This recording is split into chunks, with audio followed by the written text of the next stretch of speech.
We're now in public.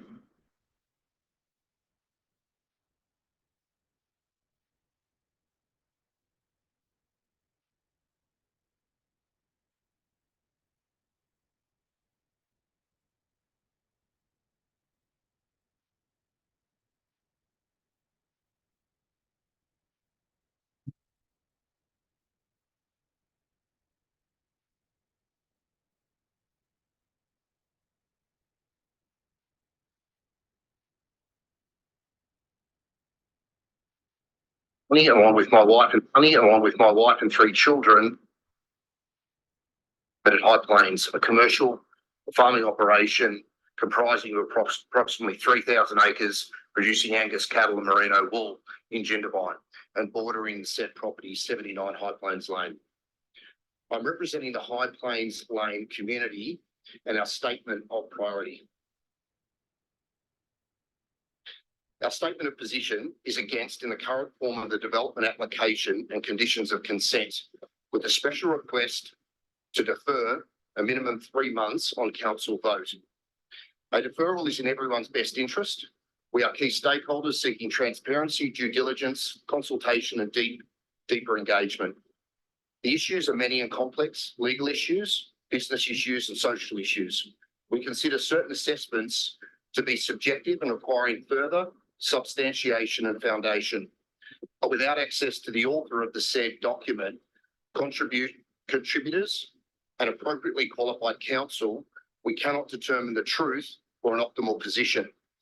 Unaddressed, these issues are potential to diminish our council, our community, amenity and disrupt our significant agricultural-based businesses. Questions and issues cannot be resolved due to our key personnel and advisors, strategic and such, being away on annual leave due to the time of year. Our High Plains Lane community. Council, you've been misinformed. The High Plains Lane community is not, as quoted, primarily residential development. We are heavily invested, significant agricultural businesses. We have 6 landowners, total land holdings in excess of 1,500 hectares, predominantly cattle, sheep, pigs, alpaca, cut flowers and honey, with discrete international distribution network. Acknowledging our individual and community agricultural enterprise is vitally important, as it's integral to our assessment and testing of the proposed development. The conditional consent includes that, and I quote, impacts associated with the proposed development on surrounding properties are acceptable, end quote. This assessment is subjective and untested. It's made without consultation, based on bad facts, weak research, no stakeholder engagement, and substantial information deficits. I'd like to note that development has already commenced without consent. It is evident that development commenced ahead of DA being lodged. Roads have been built, native vegetation and habitats have been cleared, building pads have been established. The Crown Road that bisects the property has been crossed, and in all likelihood without the necessary Crown Road's approval. Our legal advice is that, and I quote, DA consent cannot retrospectively approve the carrying out of development, but can only prospectively approve the carrying out of development, end quote. Council's positions does not align, despite legal precedent being provided. There are several issues that will require legal definition and assessment, not limited to the commencement of the development. We consider these issues to significantly diminish our lifestyle, business and community amenity. Today I ask, how can development have already commenced? So I draw your attention to 2 maps in front of you, one which is pre and the other post, works conducted prior to approval. It is not only against formal protocols and governance, but it's illegal. Is it appropriate for developers to purchase land in our region, specifically 79 High Plains Lane, and prior to any approvals or due diligence, proceed illegally with no cares or seemingly no punishment, essentially going rogue, to then retrospectively seek approval and expect council and other key stakeholders to simply comply and approve? The damage has already been done. I would suggest this is not just a problem with this development, but endemic across this council's jurisdiction. Is this the Jindabyne that I want to live in? I'm asking that question. Specifically now on Crown Roads, and I draw your attention to the third map, which was into the development proposal. It illustrates clearly the works crossing a Crown Road. There is a clear process of consultation and application that, to our knowledge, has not been completed. Community stakeholders are potentially impacted by this developer not engaging, not acting appropriately according to Crown Lands regulations and requirements, and potentially in this situation, putting you, the council, at risk. Transparency and consultation is vitally important to other stakeholders. We want opportunity to seek legal counsel. Move to allow to finish. Council is aware that the road built without a DA bisects the Crown Road. Council is aware of the Crown Lands proviso that no works occur on the Crown Road without approval of the Crown Lands. Council has, and I quote, proposed condition of consent that no works within the Crown Road Reserve are approved as part of this application. In full knowledge of this, this unapproved road has been built and that it breaches Crown Lands regulation. Council recommends that the applicant lodges an application to close and purchase the unformed Crown Road. What does this mean legally? How can council approve a DA in part with conditional exclusions? Thank you very much for your time. Thank you. Does any council have questions? Sorry, just see if any councils have any questions. No? Thank you for quality report. Sure. Mr. Mayor, I'm just wondering, perhaps, if the COO has any information regarding the statement around development being enhanced. If it has commenced, is that? Well, if Just it has have commenced and, you know, the matter's been referred to our compliance officer to look into, which I can't confirm based on this information at the moment, but we are investigating. Yeah. in areas with the zoning for that lot is road development allowed without consent. I know it is on lots of that. But yeah, there are some parts where approval is not required for that workshop. Thank you. One question if I can. When was the road works put in? How long ago? I'm going to say approximately, and I'll defer to Ange here as well, and Mark, but I'm going to say approximately, yeah, April, May of this year. April, May. And a slab has been laid as well for the manager's quarters. Like that. There's already been work commenced on them. That's correct. Thanks, Steve. Thank you. Thanks, council. Appreciate your time. Thank you. You got 5 minutes following the development on 30. If you can just let us know what you're talking on for or against the motion. Thank you. Please. Hello, everyone. I'm Angela Baster. I live at 7221 Snowy River Way with my husband, Greg, and my 2 sons, Campbell and Harrison. We've been here for 20 years and addicted to the snow in this region for a lot longer than that. I'm here representing our community, and in particular, I want to talk with you about the vehicle access, pedestrian access on our road and laneway, and the increased risk that this kind of development poses for us as a community. The issue of access is important to the High Plains Lane community for a couple of simple reasons, but there are some connected parts that we need to step through carefully. The first and most important part is the backbone, the Snowy River Way.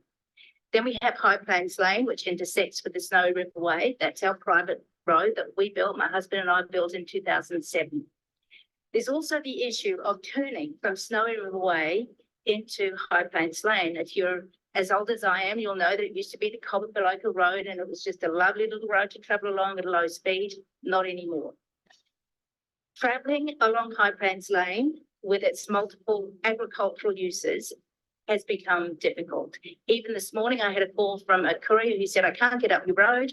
I'm going to drop 45 trees at the bottom of the road. You can get them home however you want.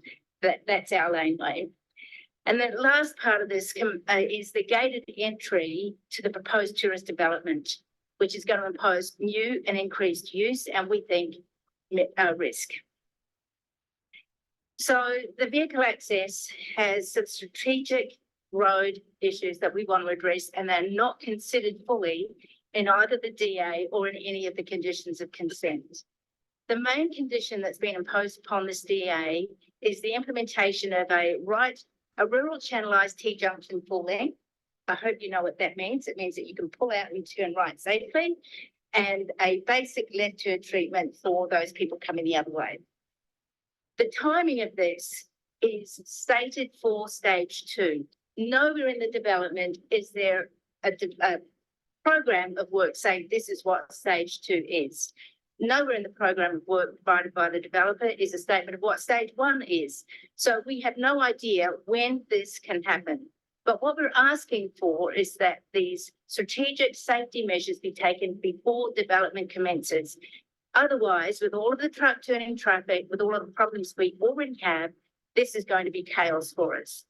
What we also are asking council to consider, and what we need to step back and consider as a community, is 100 kph along that road is significant.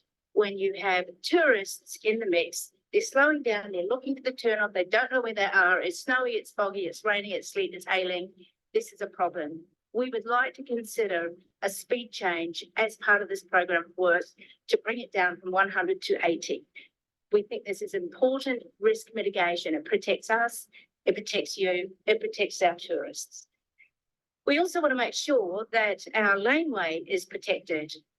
We also need to understand who actually owns the land on which our laneway travels, who owns the road that's built on that land, who maintains it, and more importantly, we now have 15 new vehicles, up to 30 new people changing on a daily basis, foreigners to our little community using this road. The condition that council has proposed is that the developer fixes and changes the road.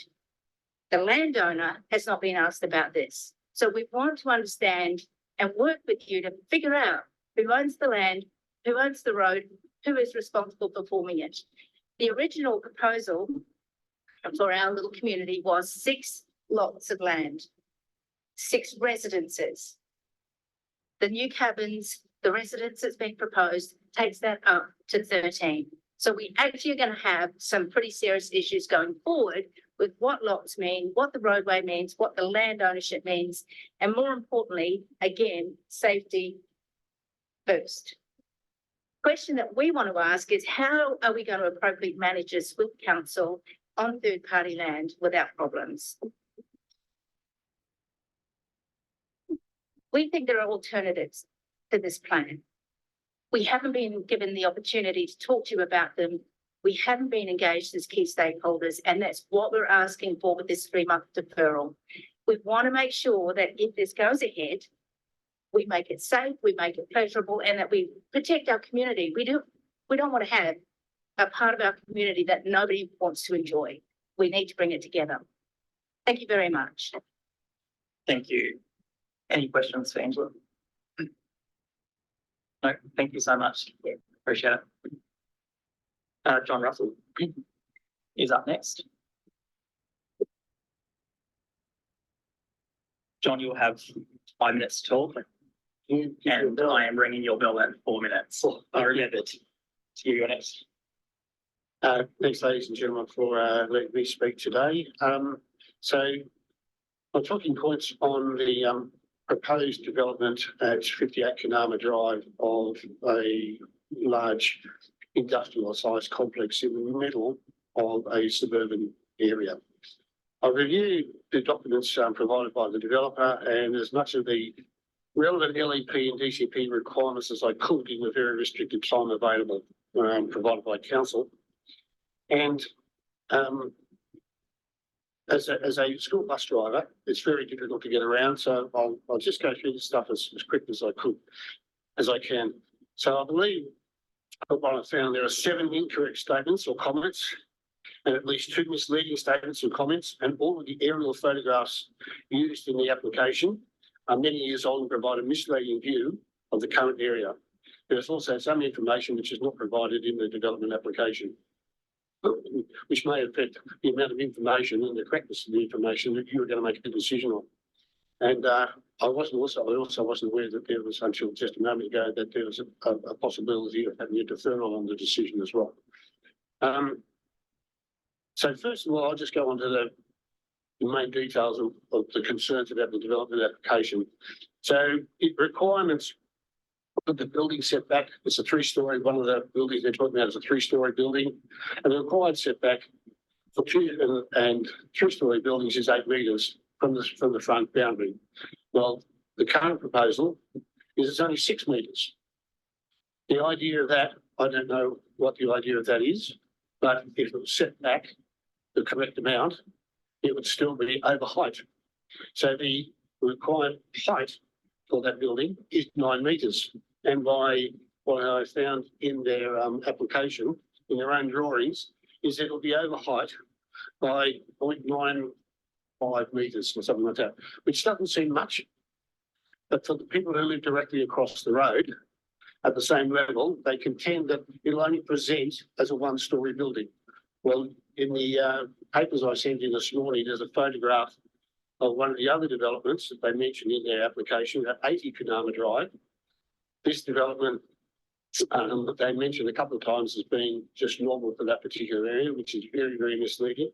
And yet the photograph that I provided is a photograph from the street, which clearly indicates they say it's a 1-story building, but anyone who looks at that photograph will clearly see that's at least 2-story, and in fact it's 3 stories high. So the building is over height and it doesn't meet all the setbacks. So when they refer to 80 Kunama Drive and 30 Kunama Drive as areas where there's similar developments are going on in the local vicinity, well, those developments are over 200 to 300 metres away. They're out of sight. One of them is in the new development area, and it's the only building of that size. Most of the buildings in our area are built as family homes, dual occupancies with 3 or 4 bedrooms on each side. This is a building of industrial scale trying to fit 49 people into the accommodation. One of those buildings has got 4 apartments with 3 bedrooms, and they want an occupancy of 10 people per unit. So at 40 people, I haven't been able to go into the fire regulations or the health regulations, but if you're having a small bedroom with 4 bunks in it, you're getting 4 people in there for 1 week stays, I'm not sure that meets basically the requirements also of council. So the number of comments made as far as the siting and where the location is and it's going to fit in are completely misleading. All the houses surrounding us, surrounding this development, are mostly family homes where families live, and they're completely out of character for the rest of the area. So I've skipped a whole lot of stuff there which I was going to present. But the main issue for council that I think is the important one is that if you give consent to this proposal in its current form, you are condemning, and I use the word condemning and sentencing, all the current families that live in the vicinity of this development, and there's a lot of them. You're condemning us. For me, it'll be a lifetime of living with loss of amenity, well-being, and entering areas of high activity with up to 40, 50 people every week, changing over, coming in and out, going skiing, going mountain bike riding. It's that's what you'll be doing to us. Thank you for your consideration. Thank you, Mr. Russell. Is there any questions? I just like some clarification on the height and setback from the road, that it doesn't actually meet the requirements. The height of the building, the maximum of 9 metres, which is under that, which is stated in the report. I'm just clarifying the second. Give you the drawing on the developer's application is that. Turn the page.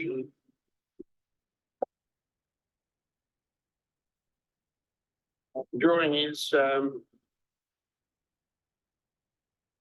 building height as the roof height is 965,940 metres above mean sea level. The slab height is 956,300, which equals that the roof height is over by 0.964 metres. And that's on their own diagrams. It's in their relevant part of their application, and that has not been addressed at all by council officers, and including the setback. On the setback, they're saying, oh, 6 metres is fine, but the requirement is for 8 metres, and you're talking a small residential block. One of the other things they say is that, oh, we could get that land and we could subdivide it into 3 large blocks where we can fit dual occupancy houses on it. Not correct, because most of the block is burdened by easements all around it. And so that statement is quite misleading in itself. Amongst a whole lot of others there. Thank you, Mr. Russell. We'll come back to you, Tricia. Councillor Foley, did you have a question? So, No, it was a similar nature. I just wanted to clarify that have been raised by Mr. Russell. But the only addition was the occupancy numbers that Mr. Russell spoke to. The condition So, will nominate the maximum numbers of the condition as a condition of consent. That comes a fixed limit. That was provision. well, that's not in the current draft consent. Sorry? I don't think that's in the current, you've got a draft consent. And it doesn't say, it just says they're applying for occupation of the 3-bedroom apartments, 4 of them, 10 people in 3-bedroom apartments. The 2 bedrooms are going to have double bunks.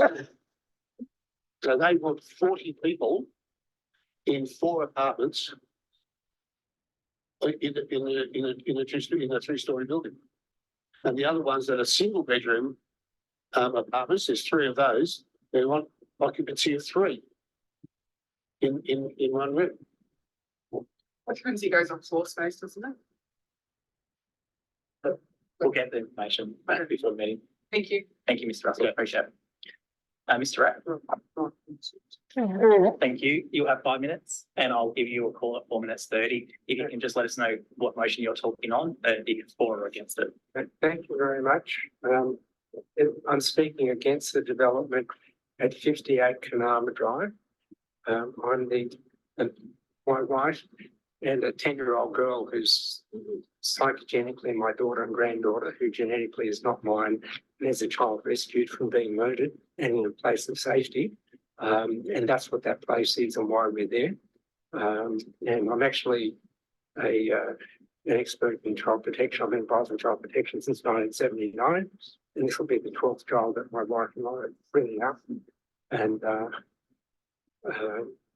I've written to the council on this matter last year, at which time the first meeting I was dying of subacute bowel obstruction and waiting for an emergency surgery and had to deal with this instead. I survived that. Initially, my wife's got stage 2 cancer and on treatment. We both had serious sleep problems.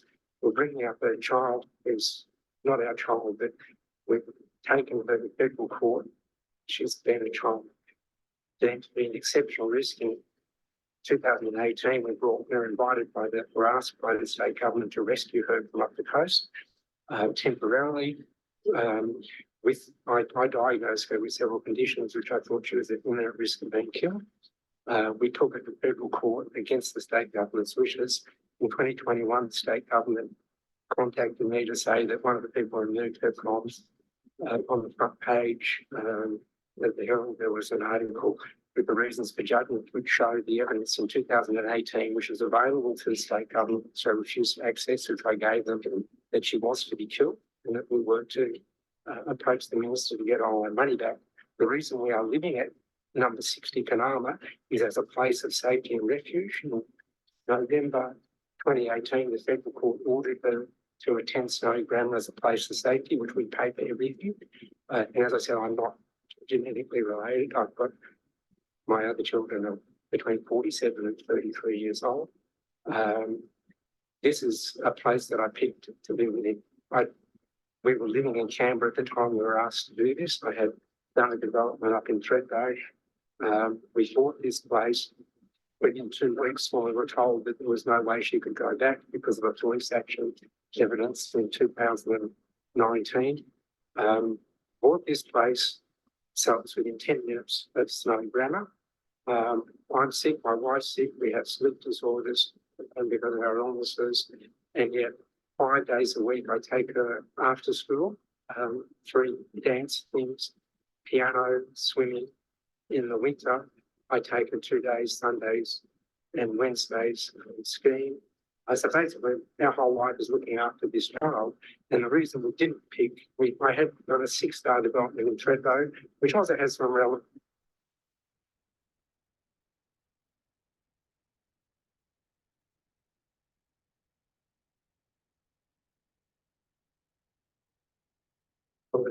The person who's doing the plans, and I just went to the planning body, said, what do you want? Just called them and did the right thing, and it was posted in 3 days.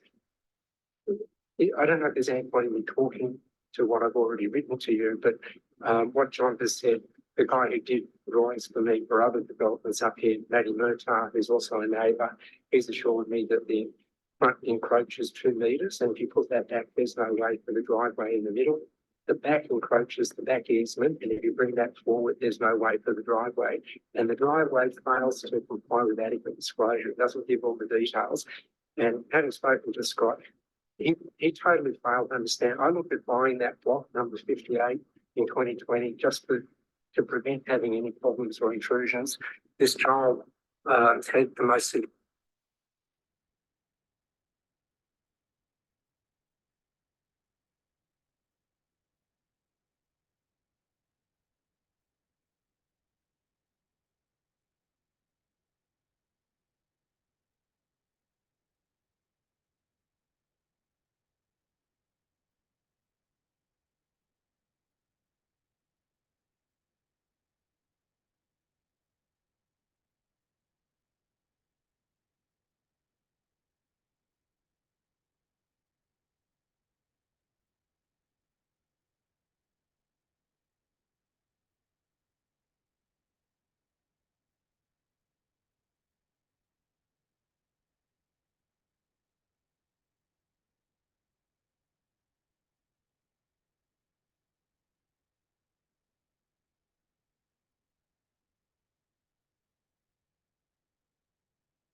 that they had not proposed any fencing in an area that is a quiet family. This is a sanctuary. That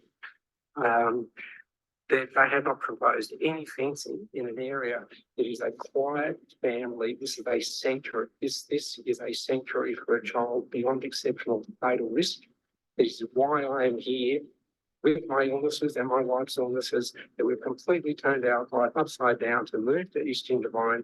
They have a large block with big boundaries, with low density, and now they're proposing we will have no neighbours next door. It is a commercial development, and their practice up the road, they've got 4, I've invited council to look, they've got 4 people in a bedroom. So they're going to have on the front 12 bedrooms and then 3. So whether you say it's going to be 50 or 60 or 70 or 80 people, because there is no supervision. The council used to supervise and padlock people. The council has advised me they provide no supervision, and that every person who goes there is entitled to have a vehicle. And we've already got the track record, not only the disaster in Gerrara Road, which talked to the police, but across the road immediately, having 4 bedrooms. They've got on-site parking, and there's still 8 vehicles blocking the road in the winter, which is the danger to everybody. You cannot see coming around the corner. You have to go on the wrong side of the road to go around that. It's just a matter of time, and that's where the school bus stop is too. So it doesn't fly on the front. So this is according to the guy who does my drafting. The height is above, and it needs to be set back another 2 metres, which means the front block sits on the road between the 2. It encroaches the rear. Sorry, I've left 7 minutes now.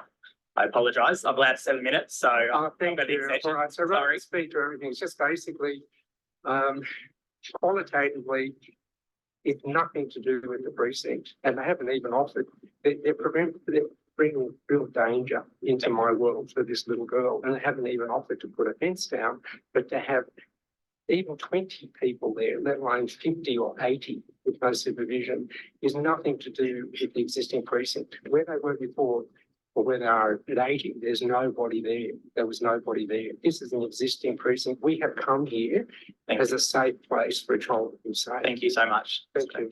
Any questions? No. Thank you so much for your time. Appreciate it. John Bird.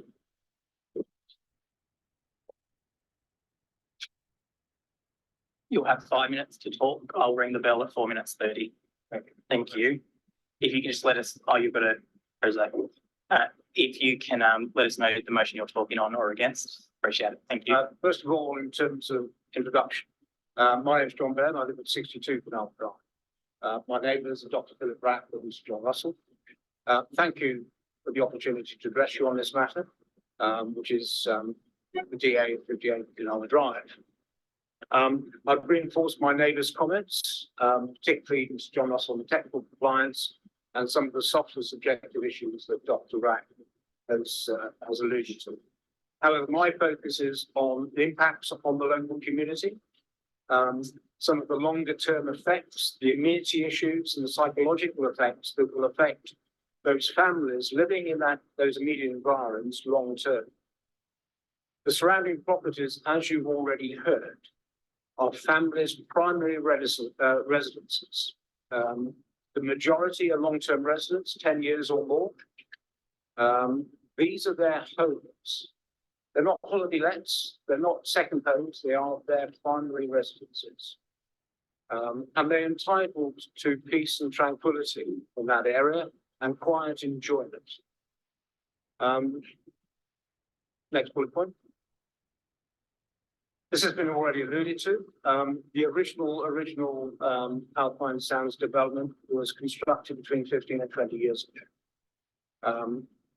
Current comparisons with 38 Monaro Drive and 80 Monaro Drive, as you've already heard, fail to acknowledge the distance between them, both in time, temporally, and in terms of space, distance. It's over half a kilometre to each of those from this location. This was the original Alpine Sands development. Okay, next 2 bullet points, please. So the existing dwellings are family houses, owner occupied, housing between 1 and 3 people each. This DA proposes a high density commercial development of holiday lets. As I've mentioned, the surrounding buildings are all residential dwellings of low density and occupancy and high land lot area. Next slide, or next bullet point. Traffic has already been mentioned. There are already increased traffic flows in this area due to the development in Alpine Sands Stage 2. This development is on a dangerous bend. There have been numerous close calls already because of the number of parked cars parked on the nature strips in this area due to number 63, I think it is, number 63, having holiday lets in the winter. Up to 8 cars were parked around this area during last winter. I think it's naive to expect only 11 cars to cater for 49 people. And that's the legally allowed occupancy of this development, 49 people. The advert, for example, for 80 Monaro Drive up the road boasts accommodation, and I quote, multiple families or groups of friends, each in a 3-bedroom townhouse. I think the inference is clear. If it's multiple families and groups of friends, I don't think they're going to fit in 2 cars apiece. Next bullet point, please. There will be a 10-fold increase in the number of people living in the immediate area. And this is a commercial development of holiday makers. it's highly likely there will be increased noise outside what you might call normal hours. 80 Kanama Drive charges for a 3-bedroom apartment $10,000 a week. And if people are going to pay that much and they're on holiday, they'll want a good time. And good time, I'm afraid, means noise. And I think that's unacceptable in what is supposed to be a quiet residential area. Final point, please.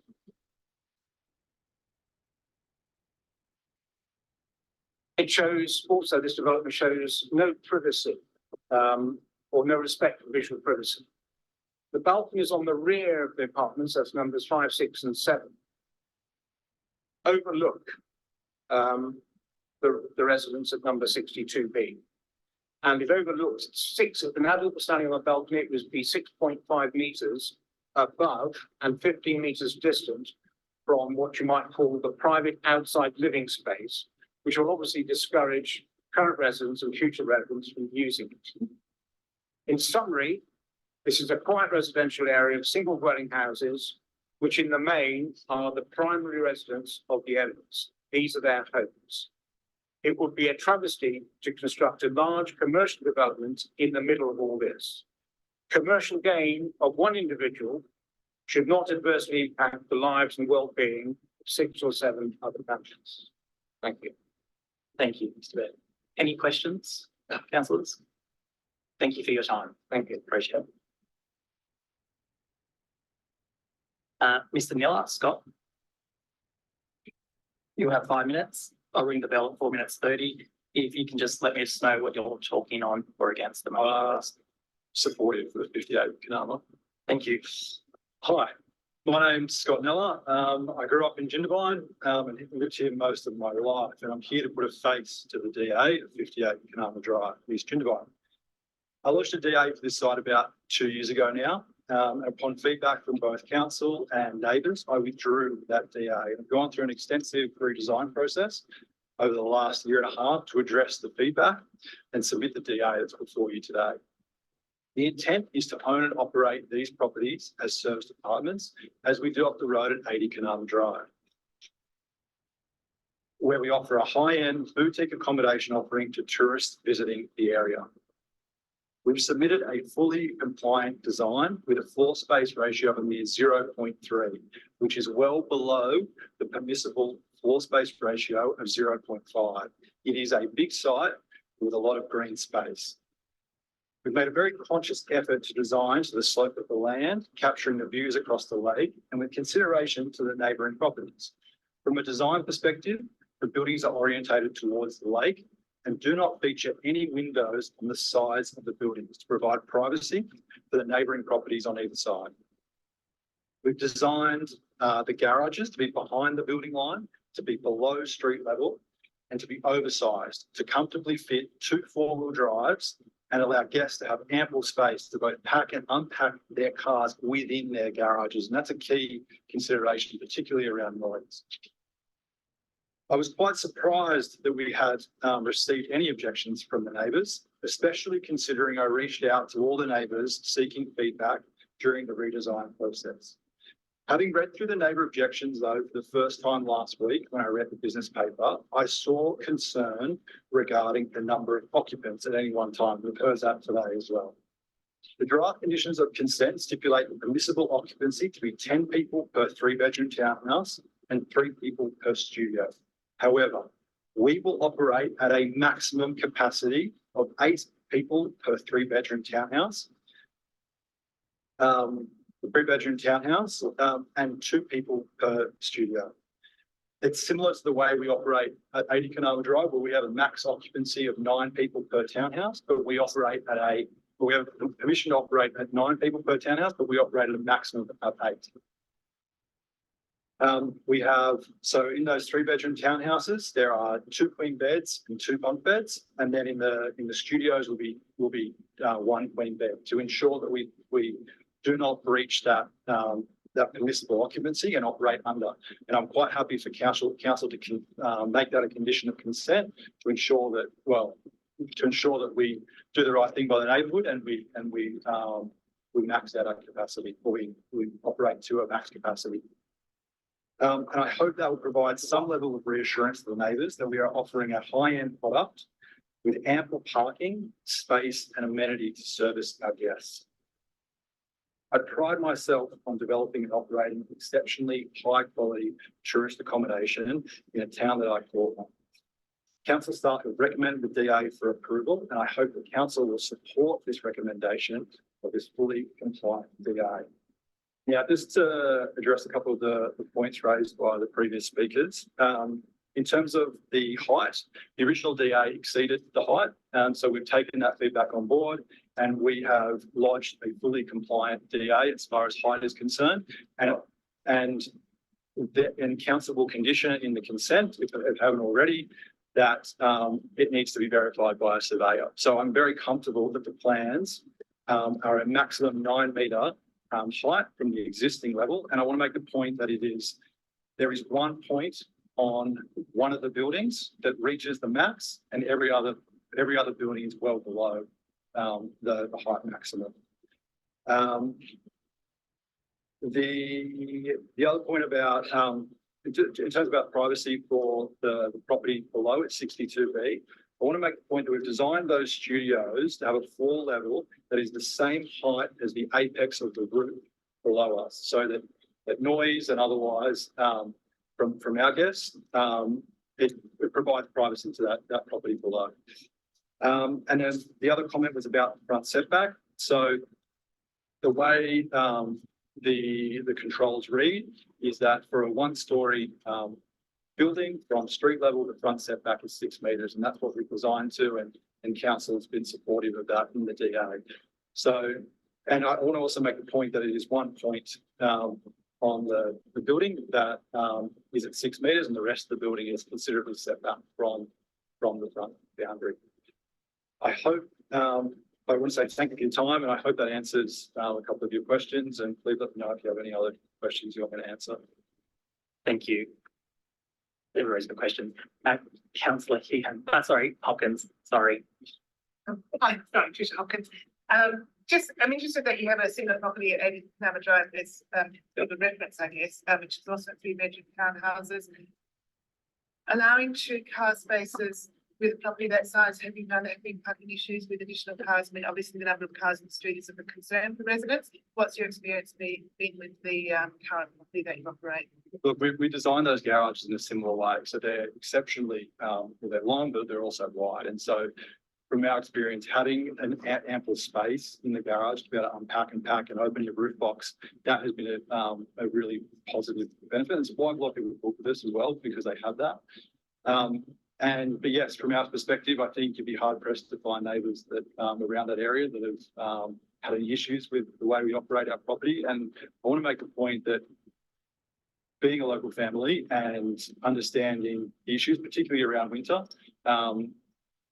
yeah, we're across it, and we operate a good high-end product. And I also want to make the point that yes, it's busy during winter. This town exceeds its capacity during winter, but for the other 8 months of the year, 9 months of the year, we operate well under capacity. And so in your experience, on average, you find that a 3-bedroom property will have 2 cars or less? Correct. So our and point as well, our key clientele is 2 families of 4 people each coming down, and they come down in 2 cars. So there is ample parking space. And I think that's the point I want to make, is that operating to a maximum capacity, having a bedding configuration to a maximum of 8 people controls the number of cars on our premises. Thank you. You mentioned managing it locally. Did I hear you say that you're resident at the other development, or how do you actually? No, so my mum lives on Newcombeen Road, so we stay with her quite a bit. So we base our time between here and Sydney. So I probably spend 6 months of the time here and 6 months of the time in Sydney. My wife's lives in Sydney, so we right, so with compliance of your guests and the way they behave, yep. how do you actually we probably check up on it most nights, to be honest, and we but how do you do that? Well, we often, if there's a noise issue, we hear it from another guest first. And so if And then we will write to that guest, and then we will knock on the door if it doesn't. So what local folk that act on your behalf? Correct. My mum holds down the fort most of the time, and then we're based here. We're based here in during winter for exactly that reason, is to be hands-on and to offer a good product to tourists that come to this town to experience the tourist destination. Yeah. Thank you. Pleasure. Thank you. Councillor Rowley. Mine was of a similar nature, just around that service department methodology and the way that it's built a business around that, maybe if you could just clarify how that separates from, say, your standard Airbnb situation that you've mentioned a few times, that superior product and the benefits to doing it that way versus I think it's, and I'm sure this council is very much across it, it's definitely been an issue in this town where people have bought properties and then with the intent of Airbnb, they aren't always around to look after it. And then people, in particular, this town has had a real housing crisis in terms of having affordable housing, because a lot of people have bought down here and with the intent of Airbnb as well. I think I've gone down this path I've gone down the service department's route to advise council, but to not hide anything. We are operating service departments in a tourist town, and then we manage it internally. We manage everything from bookings to we do have a cleaning contractor, but we manage maintenance, and we are there on a day-to-day basis looking after the property. I think that's where it differs from an Airbnb of a standard house or a dual occupancy, when those people aren't around to look after the property. And I take a lot of pride in our place looking exceptional and bringing a high level of accommodation offerings to tourists to visit the area. I hope that answers your question. Thank you. Thank you. Any further questions? No. Thanks so much. I appreciate that. Thank you. Unfortunately not, sorry. Thank you.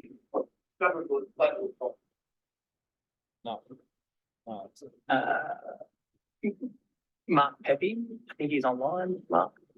So Peppy, you'll have 5 minutes. I will ring the bell at 4 minutes 30. If you could just let us know the motion you're talking on for or against. Thank you, Chair, and thank you, councillors, for your time. I won't hold you up too long. The item that I'm speaking in relation to is item 8.3. I'm speaking on behalf of the proponent in favour of the recommendation. I don't have any presentation as such, but I am available if councillors have any questions that they would like to ask in relation to that development. Thank you. Is there any questions in regards to this development from councillors? No. There is not at this stage. Did you have anything to add to your presentation? No, thanks, councillor. Obviously we're supportive of the application and we commend that to the council. Thank you so much for your time. Appreciate it. Thank you. Next speaker is Mr. Ingram on Zoom. Brantley, you have 4.5 minutes. If you can just let us know. Sorry, you have 4.5. You have 5 minutes, and I'll ring the bell for 4.5 minutes. Apologise about that. If you just let us know the motion you're talking on or against and for. Thank you. Thank you, Mr. Mayor, and I'm speaking in relation to Councillor Stewart's notice of motion regarding the bonding plebiscites bill. Mr. Mayor, my name is Brantley Ingram. Mr. Mayor, councillors and executive staff, thank you for the opportunity to speak this afternoon, council. You will be aware of the bill that's before Parliament. I'm sure put forward by Greens MLC, Dr. Amanda Cone, and I recognise her contribution to the issue on demerging councils, and also commend Councillor Stewart for his notice of motion. I think the important thing, councillors, is that the bill as proposed does not have a position on merging or demerging. The bill's position is to give the community the say, and that's an important democratic principle. I'm sure you're aware of that. we understand that it's likely it'll be debated in the February or March parliamentary session next year. Clearly, council, the demerger issue is an issue that's not going away. Quite recently, I think you may have received an invitation to the Gunner Guy roundtable moving towards the end of January with a lot of other councils in our regions, our merged councils.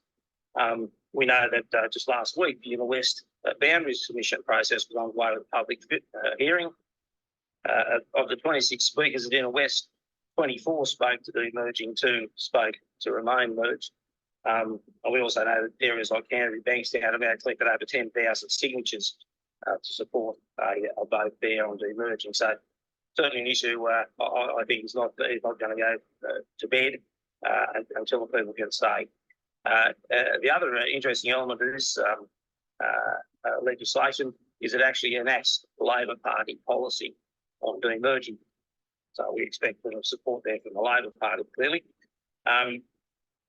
What a vote does do, councillors, is it allows you to go forward as a body and make strategic plans with the mandate of the community.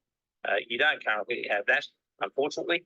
This is a forced issue, and your authority, if you will, to make those long-term strategic decisions for our community is not valid at this stage. A vote will clear that up, and unfortunately, that's been put to this council twice already before, I think, and narrowly defeated. I'd hope that council this time will see this issue must be dealt with in order for us all to move forward. The legislation review also cleans up the funding detail and is prescriptive in requiring the minister to pay only the upfront costs for the demerger, which is appropriate in my opinion, and also the cost of the plebiscite. So it's a nil cost exercise, if you will, to the community. The other thing that happens when you have a bill tabled in Parliament for review of an act is gives the council the opportunity to have input into that bill legislation review as well. So that's live, the bill, councils as we speak. On the rural councils, this is a vote that will settle the demerger issue once and for all, and I think our community deserves that. The Demerge Alliance people are saying 2024 is the year that we will put the local back into council. Thank you again for the opportunity to speak to this motion, and I wish you all a very Merry Christmas and a Happy New Year. Thanks again. Thanks, Grantley. Thank you, Mr. Ingram. Is there any questions for Grantley? Do you have one? I wasn't sure if it was a question for Councillor Stewart or one for Grantley, but so at this stage, it's not requesting that council make a decision to put the question to a poll for our next council elections. No. It's just. Well, my understanding is that we're just supporting the Greens, the Greens putting up to the state power, where the councils that have been merged, forced merger, and go through a process if they so wish. With those conditions of the plebiscite be funded by the state government, and you'd have to be able to the what other conditions the state government would support to. So if you wanted a poll to go to the next council elections, obviously you would come back to council to request that. Not necessarily. If I may jump in there, Councillor Phil. Okay, well, Yeah, sorry, I'm just trying to clarify a few process. Sure, understand, Councillor Bryan. What the legislation proposes is a fourth pathway for demerging, and that's the pathway where the community can petition the minister for a vote on demerging. So if the bill's enacted, effectively 10% of the voters, for example, of the Bombala Council area, petition the minister for a plebiscite, then the minister must hold the plebiscite, and if 50% vote to demerge, then the minister must demerge that particular council area. At a But cost, council, at a cost to state government or local? no, the legislation that requires the state government to pay the costs of demerging, and also the cost of the plebiscite. Council can, at any time, call for a plebiscite, a vote on demerging. As I said, this council previously considered that on 2 occasions at least, and was voted down, I think, when Councillor Beard was mayor. So council can still do that. And I think it cost recently, last time it was about $23,000 if it was held in conjunction with the council elections. Thank you. Great. So, thanks again. Thank you, appreciate it. I open the meeting at 1:56. Disclosure of interest. Does anyone have any disclosure of interest? Councillor Hawkins. Yes, I have one expression of interest in relation to item 9.4.1, event grants. I am a member of one of the clubs who has applied for funding. Thank you, appreciate it. Item 6, matters dealt by exception, CEO. Thank you, Mayor.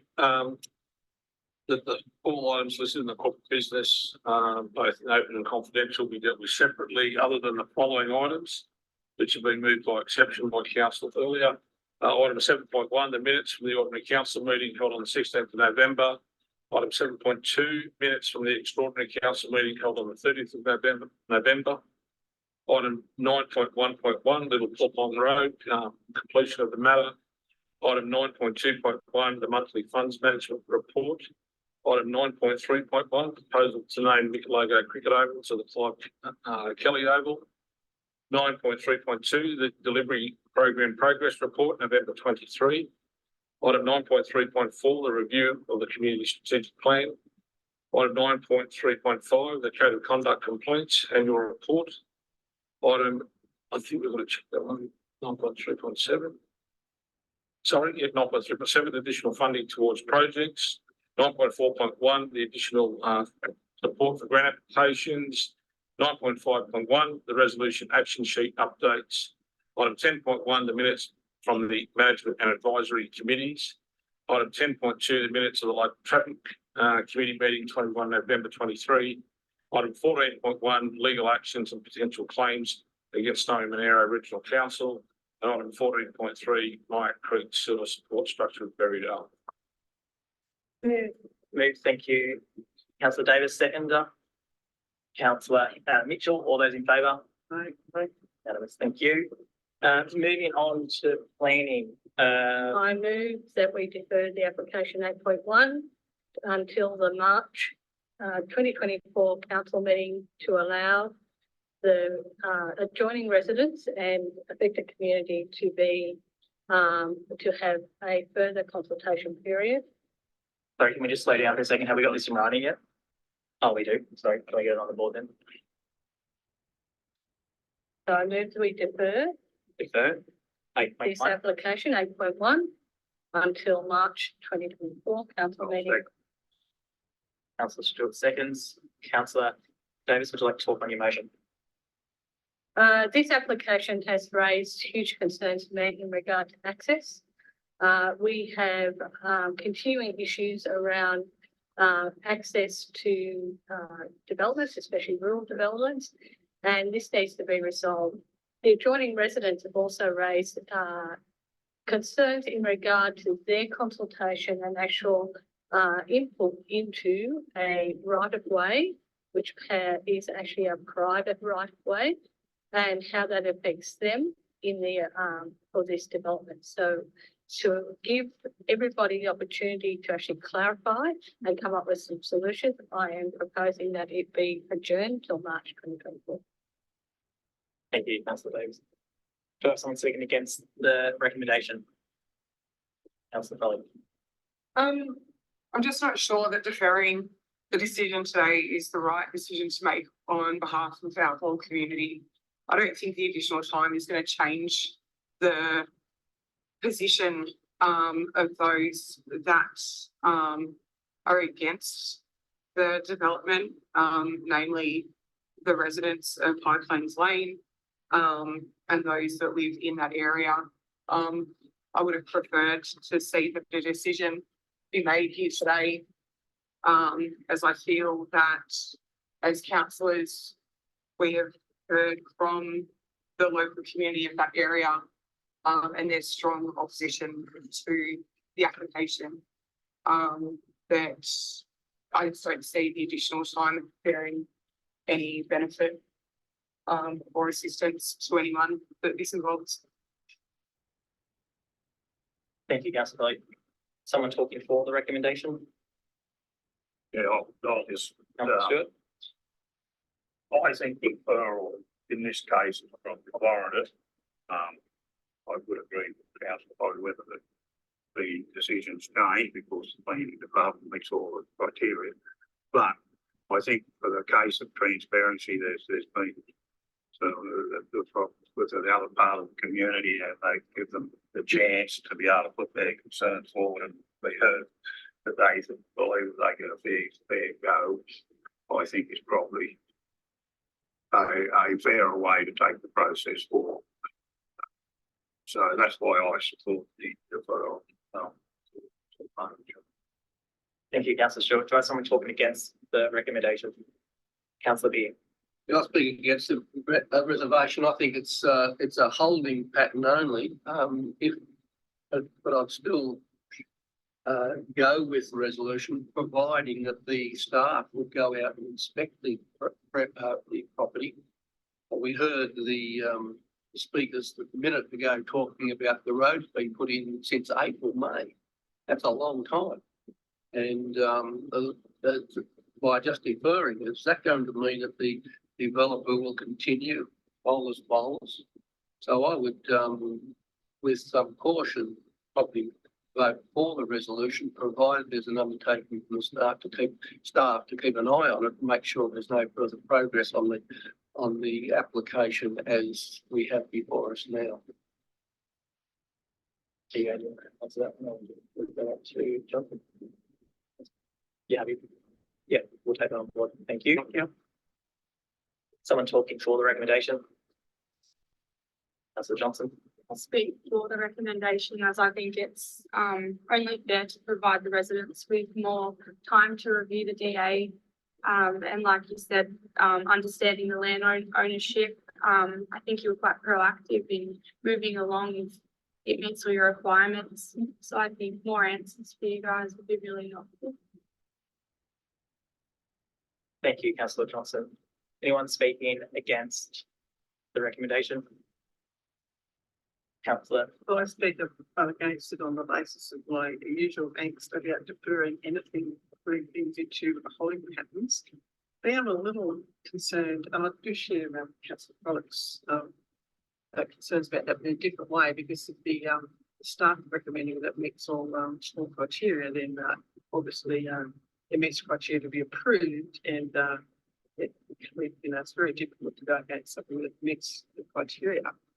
I do a little bit perturbed though with the possibility that there has been development occur, although I do understand that roads in country properties could be put down holes without consent often.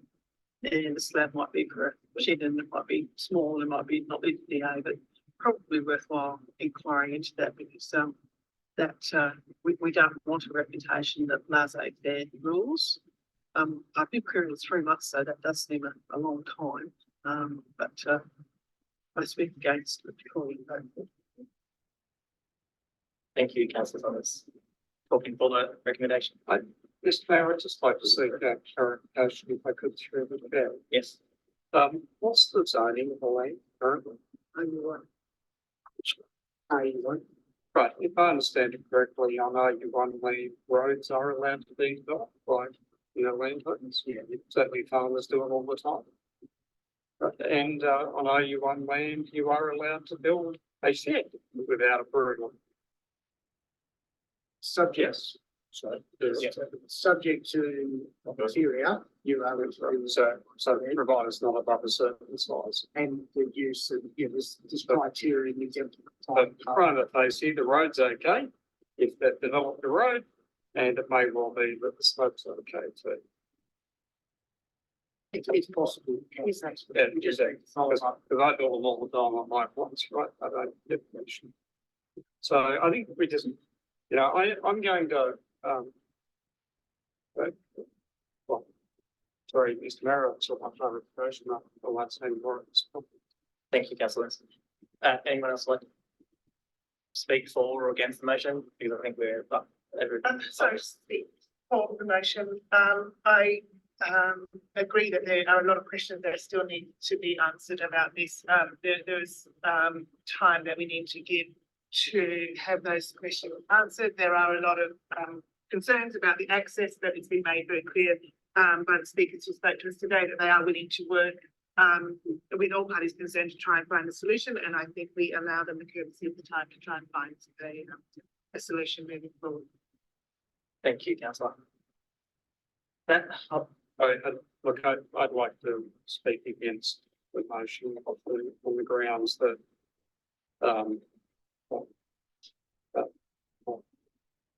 having reviewed the documentation and having sat through our briefing and heard answers to questions around the number of approved allotments versus the number of homes, the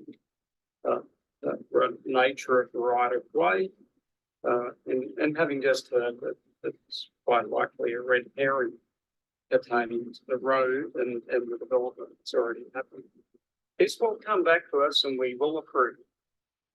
And we have done that. We've been down that road many times before. So I think it should be dealt with today. And we should save our staff the time of needing to do work, which ultimately won't have any value to the decision. Thank you, councillor. That I'll put the motion. All those in favour of deferring the motion? Councillor Stewart, councillor Johnson, councillor Davis, councillor Hopkins, councillor Beard, councillor Mitchell, councillor Hanna. All those against? Councillor Summers, councillor Frolick and councillor Williamson. The motion has been passed to defer. Thank you. Motion 8.1, development application on 10.2023.225.1. Do I have a move up for a recommendation? Oh, sorry. Yeah, we're good to go. Yeah, do I have a move on the recommendation? You mean item 8.2? Yeah, did I say that? 8.2. Oh, no, 8.2. Move Yeah. the motion. Thank you, councillor Foley. Do I have a seconder? Yeah. Councillor Stewart, thank you. Councillor Foley, would you like to talk on your motion? I think a lot has been said already today. I feel for the immediate neighbours of this development. Unfortunately, it is an RU5 village zoning, which allows for this proposed development to be built as is, whereas it complies. It's being put forward for a recommendation for approval by council. It meets the criteria. So at this stage, I will move the motion for it to be approved. Thank you, councillor Foley. Thank you, councillor Foley. Anyone talking against the recommendation that's on the board? No. I then put the motion. All those in favour of the motion that's currently on the board? Councillor Summers, councillor Stewart, councillor Foley, councillor Johnson, councillor Davis, councillor Hopkins, councillor Mitchell, councillor Beard, councillor Hanna. All those against? Councillor Williamson. Thank you. The motion has been passed. Development 8.3. Development application for 10.2023.269.1. Do I have a motion? Someone would like to move a motion? Thank you, councillor Foley. Seconder. Thank you, councillor Johnson. Councillor Foley, would you like to talk, please, mate? Yeah, look, there's really not much to say. Again, it complies with the current zoning. Again, for service apartments, I think that it, is a transparent way of applying for a development. It's not trying to hide behind anything other than what it is. I think the design is aesthetically pleasing. And yeah, recommend for approval. Thank you, councillor Foley. Would anyone like to talk against the recommendation? No, I put the motion. All those in favour? Unanimous, thank you. Motion being carried. Moving to operations at 9.1.2, residential aged care and community support program. I would like to move the following motion, that council correct the error in the residential aged care community support programs advisory committee charter, by adding to section 4, 1 councillor representative.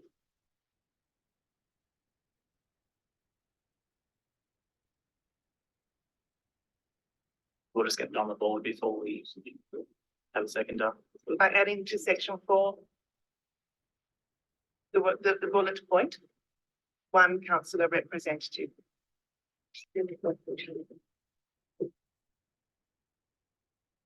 Question? Yes. Do we need to nominate the councillor representative? No, he's the current representative is Councillor Hopkins as it is. Thank you. Do I have a seconder for Councillor Hopkins' motion? Councillor Williamson, thank you. Councillor Hopkins, would you like to talk for your recommendation? Yes, just briefly, Okay, it's, sorry. I guess everyone is aware the updated, the name was changed in July, but at that time, the nomination of 1 councillor, wording of 1 councillor representative was erroneously removed from the document. So this needs to be returned. There were a number of other changes suggested, but given the ever-moving and ever-changing picture of residential aged care and council's involvement at this time, it would be an unwise use of time to look at making further revisions to the charter. Therefore, I would urge council to purely correct the error at this stage, and any further revisions can take place in a number of months' time once the divestment and direction council takes with relation to residential aged care is more clearly understood. Thank you, Councillor Hopkins. Do I have someone speaking against the recommendation on the board? I have a question. Councillor Davis, Question, question, yes. does this charter with the changes does it need to be adopted again? And also it needs to take into account as well as community support programs, so our community support advisory programs that we actually undertake, they need to have the same advisory panel in regard to the standards. So do we need to re-adopt this charter? Do we need to have adoption in this recommendation? I believe so. That would be my view. No. Thank you. No. Did anyone like to speak against the recommendation that's on the board? No. Then I'll put the motion. All those in favour of the unanimous. Thank you. Moving on to 9.1.3, Youth Advisory Committee Charter Update. Councillor Foley, would you like to move the motion? Yeah, move the motion. Do I have a seconder? Councillor Hopkins, Councillor Foley, would you like to speak for your motion? Thank you, Mayor. Yeah, look, I think that this is a really positive step forward for the youth of our region. The committee itself has moved out of the Youth Council and is now rebranding to the Youth Advisory Committee in hope to modernise the way that it goes about what it does to support the young people of our region. I just wanted to note here that the way that this committee is different to the others that sit with council, being that the youth actually chairs these meetings and the role of councillor is to support the chair, and I think that it's a really great position, and it's an awesome committee that I really respect the way that they've gone about changing it up to give that responsibility and experience to the youth of our area. I do also just want to note, the breakdown that will make up the committee, with the executive. And it does note that a certain amount of, youth are required from, each corner of our region, which I apologise, I'm just struggling to find, but, I think it's something along the lines of, 2 residents of the Cooma area, 2 from Bombala, 2 from Berridale, etc. And as it currently stands, the committee is lacking in representation from Jindabyne, from the 12 to 24-year-old age group.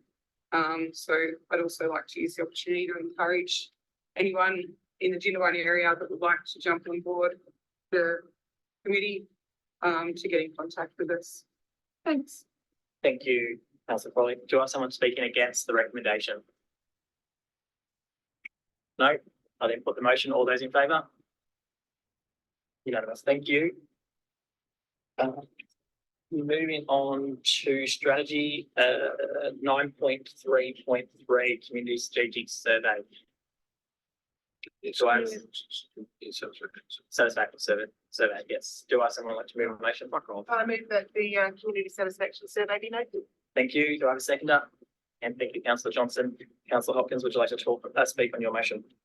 Look, just briefly, I note that, yes, the results are not brilliant, and it certainly gives us a good benchline and springboard for improvement, but it is quite pleasing to see that in particular, the condition of our roads, will improve condition of our roads, both sealed and unsealed, has been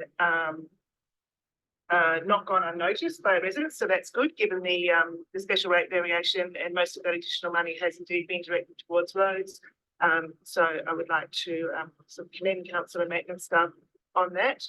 And I look forward to the challenges moving forward on improving and increasing the satisfaction of our community. Thank you, Councillor Hopkins. Do I have anyone speaking against the recommendation that's on the board? No. I put the motion. All those in favour? Unanimous. Thank you. We'll move on to 9.3.6. This item has been withdrawn. CEO, would you like to just just briefly, we'll withdraw that one this meeting on the basis that we had some submission come in after the date in which the council pack needed to be prepared. So we'll deal with that and come back with a completed paper on that with you. Thank you, CEO. Moving on to 11, notice of motions. Moving on to 11.1, Councillor Stewart's motion. Councillor Stewart, do I have a second? Oh, sorry, I'm assuming Councillor Stewart's moving his motion. Yeah, I'll move. Do I have a second? Councillor Williamson, Councillor Stewart, would you like to talk on your motion? Yes, What page number is the motion? 368. Sorry. It says that the motion's in an attachment. Can you advise which attachment and which page, please? Yeah, give me 2 seconds. Okay, no, the motion is the council write to the Minister of Local Government supporting the proposed legislative change to the local government have to introduce binding. Okay. Specifies on the vote. That's the motion should have been. Okay, perfect. Yeah. I didn't know if there was anything more. No. Two said attachments. Well, So I'll it's background, confuse. there's background Yeah. in the report, and I support the say on the committee and let us to bring this to council. I think we've got to look at options in the future if we can't turn the delivery around and our financial position around. There could be a better way. Go back to a smaller rural council with a big Cooma and Snowy want to go through that process or not. I do have a vision that I do think that we could have if it all panned out for the future, that we could have a large rural council by a boundary adjustment. But the first 4 years got to go through to support the process to see whether the state government is going to hold up to their promise that they said councils that were forced into these merge situation. This merger, and along with probably the other regional mergers, was done very poorly, and there's been a lot of struggle, as we all know, to deliver the services to our community at a cost-effective rate and a efficient rate. So I think we've got to give the community a chance to, and this is my view, and the community will tell you, I'm not only talking to one lot of people, but if they want to take that challenge to go back, they're not going to go back if they're going to be worse off. There's no way in the world they'll support it. But if they believe that they think that they go through the hard yards to demerge to get back to the previous arrangements, they will go that way. But I can guarantee, I can't give you a guarantee whether the community is going to support this or not, but we should give them the opportunity. And the state government has said that they'll go down this path to give that opportunity, so we should be supporting it. We had a great opportunity at the previous council when the previous mayor voted it down on us to have that. It has an attachment to the last election on the community. We're well into this process now. This would put it to bed, and we should support the process. And so I hope councillors, you give the community a fair chance if they get the opportunity to see whether if they want to go another way. It was a badly implemented process, and if there's in the future, if it's not working and can work better for our community down the track with parts of it, we should be looking. Don't put your head in the sand. Thank you, Councillor Stewart. Do I have someone speaking against the recommendation? Yes, I wish to speak against it. Councillor Davis. So I note that this bill is actually being presented by the New South Wales Greens MLC Cohen. Greens Senator who's putting up a motion that we don't actually have an understanding of where the current Labor Party nor the coalition actually stand on this bill. And I would be surprised if it didn't get up. But the other concerns I have is that even if it does get up and councils can go to the point of having a plebiscite, is that the current Labor government has said that they will not fund demergers. That councils can demerge, but you're funding it yourself. And the fact that the current Labor government is tightening the budgets to such an extent that I doubt that they would fund a plebiscite as well. So I have real concerns that we are indicating to the community that we're going to support something that may never occur. Now, I have put up a notice of motion as well about inviting Steve Wan and Cricket Bay to come and talk to council. And actually one of the issues I put on is this actual issue. Where does the Labor Party actually stand? My other concern is that one of the council areas that has been named in this bill is Cootamundra-Gundagai. They can demerge now, but they are stuck because nobody is funding it and they don't know how to go ahead. There's no process to go ahead. And this is really complex, and you can have a plebiscite, but without any roadmap of actually how this can be undertaken by our government partners, our state government partners, and also our opposition partners, then this is a false narrative for our community. And I have real concern that whilst I respect Councillor Stewart's motion and the fact that he's been very consistent about demerge, the fact that we have no roadmap, we have no consistency in process, and the fact that there is a very clear undertaking by Labor that you can demerge but you're funding it yourself is going to lead the community to a false hope that we will never be able to undertake. Thank you. Thank you, Councillor Davis. Do I have someone speaking for the recommendation? Councillor Williams. Yeah, thank you, Mr. Mayor, and if Councillor Stewart might entertain it, I think I'd like to propose a minor amendment as well. But my minor amendment would be to clarify that the letter that will be written would also address the requirement that any binding plebiscite to demerge be funded by the state government. So if we could amend that, Councillor Stewart. Okay, thank you. So we should never be afraid of democracy. And if we've learned nothing from the recent plebiscite on the voice to the federal parliament, or if we've learned one thing from that, it is that the view of politicians is often very different to the view of the people. And I think the current New South Wales government is doing a great job of ignoring the promise it made to the electorate to allow communities to decide if they wanted to continue with these merged councils. Point of order, I don't think that's correct. Need to speak on fact. So I think we should ask our people, our community, to get engaged.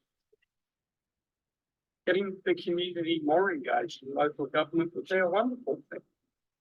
We should welcome their involvement in what we do, and here's a great way to do it. So I think a plebiscite in the fullness of time, should the community want one, remember they have to decide to do that by getting to the threshold that's in the bill, is a great thing for our community. And on that basis, I think that we should write to the Minister with our support for the bill that's being put forward by the Greens and the New South Wales Parliament.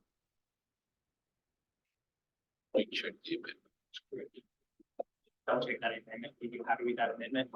Councillor Stewart and Councillor Lewis? I can't read that. It's okay. Try. Read it out. Yes, so imagine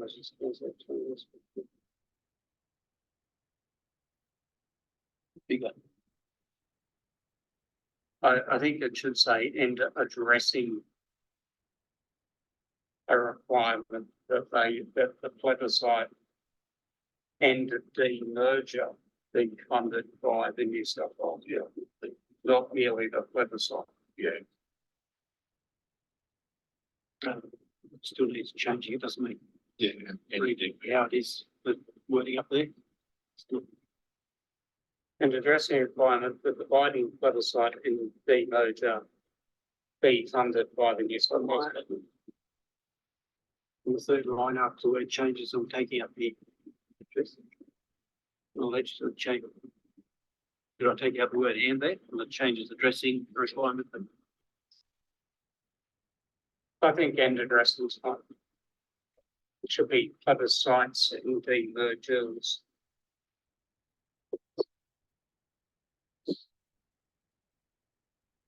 Councillor Stewart, you're happy with that? Yeah, I'm happy with that. Thank you. Wasn't speaking against the recommendations, Councillor Summers. Yes, thank you. I speak against the recommendation. I agree with two comments that Councillor Stewart made, that this needs to be put to bed. It certainly does. It needs to be suffocated. I also agree with him that the original amalgamation was done very poorly. It could have been done well. It wasn't. Unfortunately, we have inherited those shortcomings and we have no control over that. What we can do now is deal with the cards that we have on the table, and it's difficult. Now, the reason I don't agree with going down the de-amalgamation path is similar to the comments that Councillor Davis made in raising expectations in the community that something like this may happen again. But secondly, we simply don't have the critical mass in the council that we do have to effectively control our assets. And if you chop us up again, you then minimise that critical mass, you reduce the number of ratepayers, you've still got the number of assets.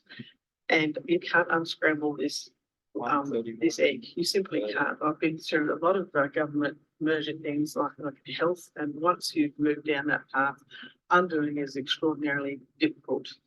I'd also like to put to bed these ideas that this is supporting Labor Party policy. These plebiscites are based on a 10% vote, really. I don't even think the Libs go that low into a gerrymandering an outcome with only 10% of the vote. And also that a Labor endorsed councillor is required to vote in accordance with policy. Anyway, untrue. I am required to act in accordance with the values of my endorsement, which is social justice and so on, but it is actually unlawful for me and my party to take instruction from anyone. And now you know me, I don't think you imagine for 1 minute that anyone would tell me how to vote. So I just want to disabuse anyone of that I'm somehow upper masters. Mr. Groutley said that Councillor Frolick, and I just want to put it to bed. The relevance of the grandstanding on party politics. This is local government, and I don't believe that. Get to the motion. It's been raised, it was raised by discussion of It's not in the paper. by councillor. Talking for the motion. That's right. But that's all I wanted to say, was that I just think it's not a good track to go down, and I think we need to, I do think we need to put it to bed, but I also think we need to say no. Thank you, councillor Summers. Do I speak, someone speaking for the recommendation? Councillor Crowley, so. I just need to raise that as that resolution is written up there, that is, the way that reads is that we will be supporting the bill that's currently put with no provisos. No provisos. The funding at the end was a proviso. How the wording is there is that we are supporting the legislative changes that achieve the two objectives of introducing binding plebiscites and addressing the requirements of plebiscites and demergence. The way that is worded will be read that is the intent. That's I'm just bringing that to my attention. So that's not your intent. Oh, that's all. I think that was Councillor Stewart's intention. But that's my note. That's the intent I seem to hear from Councillor Williamson was that he wanted it to be conditional on there being changes made to ensure that funding was required to be provided by the minister for those things. So that, as it's worded, does not achieve the intent of what I understand how it's worded. Councillor Crowley, would you like to speak for the recommendation? Yeah, look, I'll keep it brief, but I think in order to put this whole thing to bed, the best way to do that is to take it to our community that we're representing. We're just 11 people representing 22,000 in our council area. And it is one of the main topics of conversation at every corner.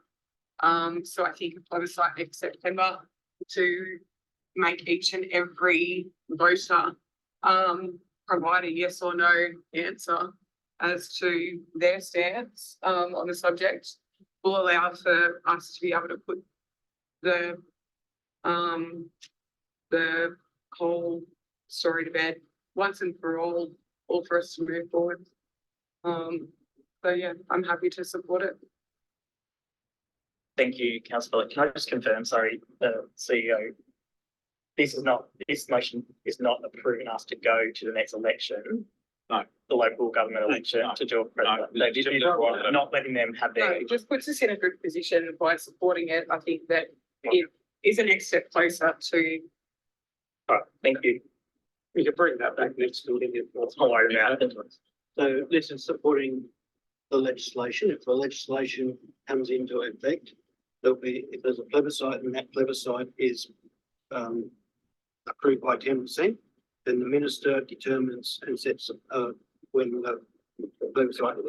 It's not the minister. I don't think will be waiting till the September elections. It'll be run as a separate plebiscite. The way I read the proposed bill. And it's got to be funded by the Not in the current bill. Not in the current bill. I can't be funded by that. They approved the resolution there is saying actually that has got to be funded. The New South Wales government. When I just made that, you said you were happy that it wasn't doing that. The current bill does not require it to be funded by the New South Wales government. The current bill doesn't require council to fund it either.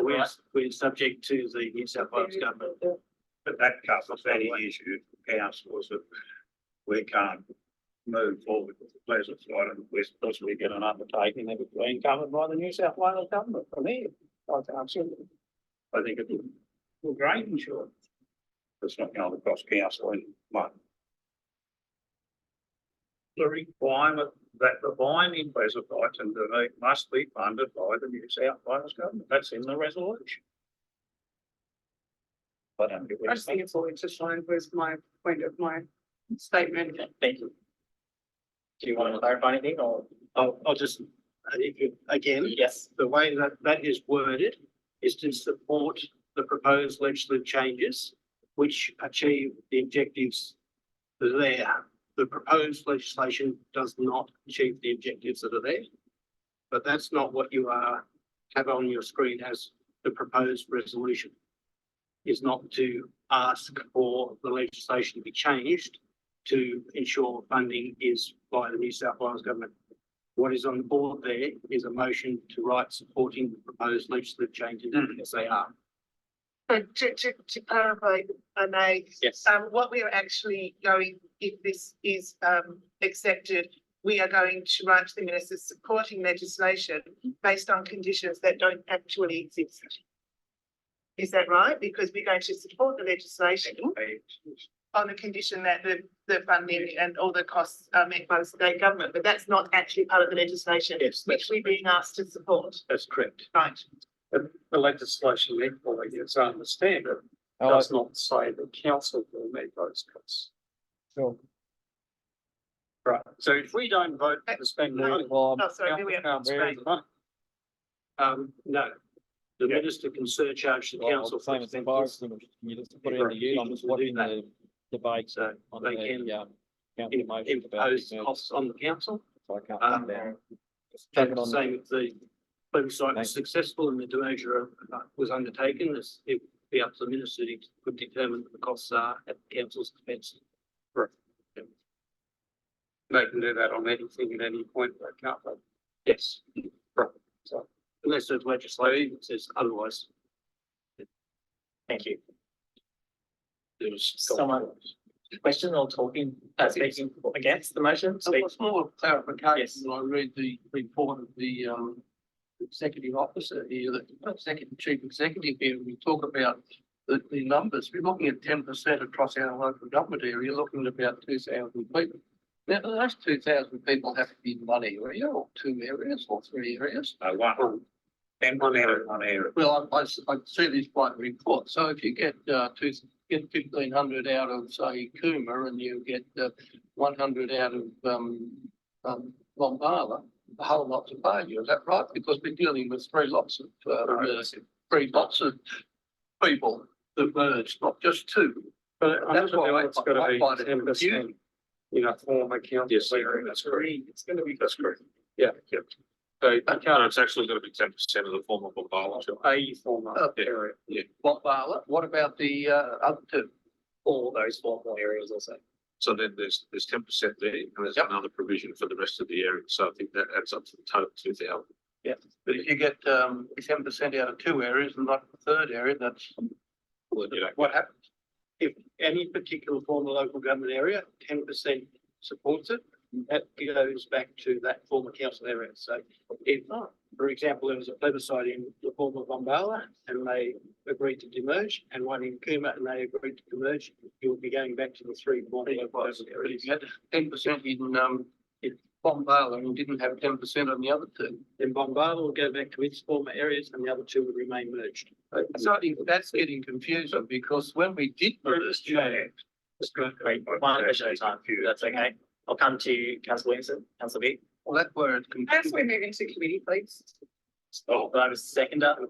Move into committee, Councillor Williamson, all those in favour to move into committee. Hands up so I can see them. Just to allow for their questioning and clarification. Well, I need hands up if we want to go into committee. Thank you, Councillor, probably Councillor Johnson, Councillor Mitchell, all those against going to committee. Councillor Summers, Stewart, Williamson, are you for or against? Go? I'm for it. Oh, for, sorry. Councillor Hopkins, Councillor Davis, Councillor Beer, are you for or against? Against. Against? Thank you. No, we're not in committee, we're still in debate. My point in the debate is that it would be very confusing if we got just one area going out and the other two areas staying where they are, because it wouldn't be much good, because the finances we have at the moment are no different to what they were pre-merger. All it did when we merged was to just stretch the time out a bit, because everyone was struggling with dollars. Our costs are going up 10%. We're only getting about a 7 or 8% return off the cost of them, and we're always struggling. So to do merge under the current circumstances, I don't think it's going to be any better than what we are at the moment. We need the state government to come back and finance us as one unit, I believe, to so that we can run our place properly, rather than having discussions like we did it earlier this morning. So what was your question? My question has been answered in regard to the 10%. Sorry, I didn't realise. Yeah. Question? Yes. Just like to make clarification. Yes. It's 10% of any of the former shires, that if 10% of the people request a plebiscite, then a plebiscite will come. Yeah. It isn't 10% decide that there's a demerger. And only if a plebiscite is passed will a demerger occur. That's how. Thank you. Speaking against the motion, Councillor.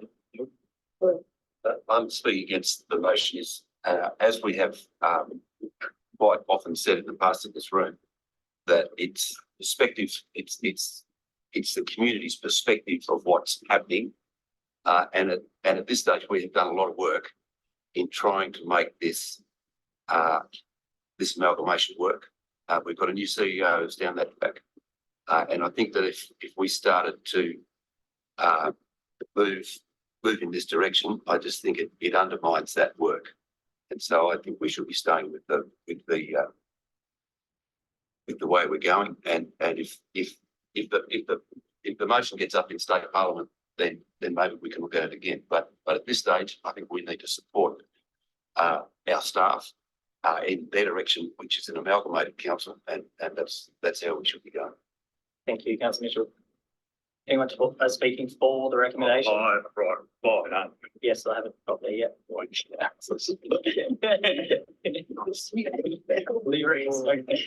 Councillor Stewart, would you like a right of reply? Yeah. I think what Councillor Mitchell said was way off left field. I think we're not letting our staff down or our community down. What we are doing is there is concern out there through these regional areas that were merged that there's been a very tough task on the community, on our ratepayers, and the cost of it's been high, completely different to what all the information that was thrown at the process was that it was going to reduce the cost of services. It was going to, the fit for the view, it was going to give better services, cheaper services, but for these communities. That's what the whole concept of the amalgamation. From my beard, I was involved in it pretty well, I can assure you of that. And I can remember a lot of the discussions. And I can remember a lot of people raising concerns about what the reports were coming out of it. And I can tell you, it's a bit like whether the Bureau of Meteorology, that they got it terribly wrong.